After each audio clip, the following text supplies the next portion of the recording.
Before we ended our hearing kahapon, before we adjourned, the Justice Committee already issued the notice to the Vice President.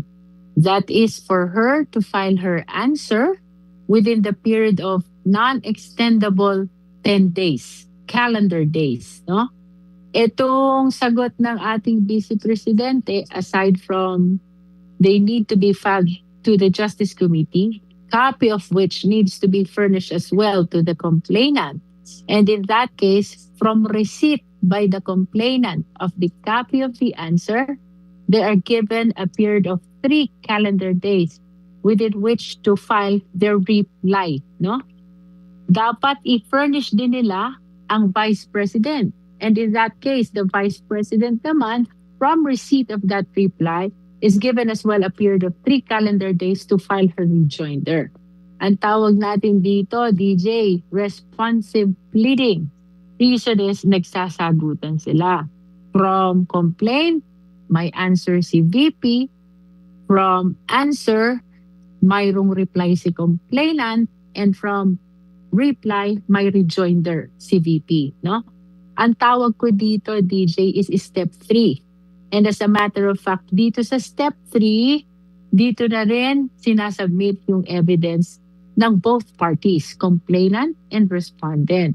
And if they have affidavits and counter-affidavits, they need to be sworn in as well before the Justice Committee. When all of these are complete, the Justice Committee under step 3 needs to determine whether or not there's sufficient ground that supports the impeachment complaint. If the answer is in the affirmative, if that is a decision of the Justice members' majority, we go to step 4.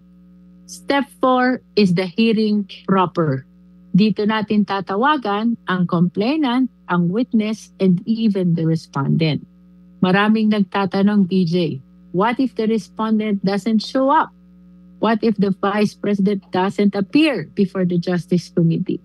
Let us remember that her appearance in the hearing is part of her right to due process. In other words, she has the prerogative.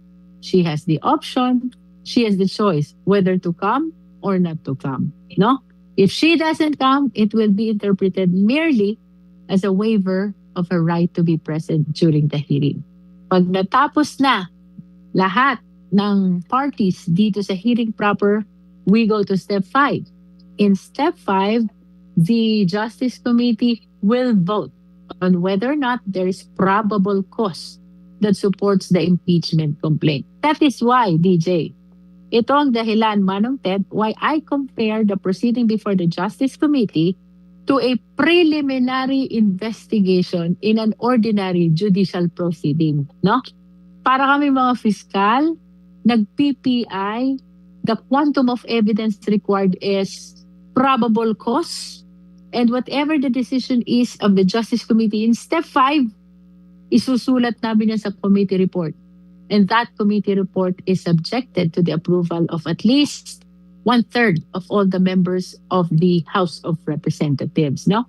Kung makakakuha siya ng at least 1/3 vote, then that is the time that the Articles of Incorporation, Articles of Impeachment will be transmitted to the Senate for trial.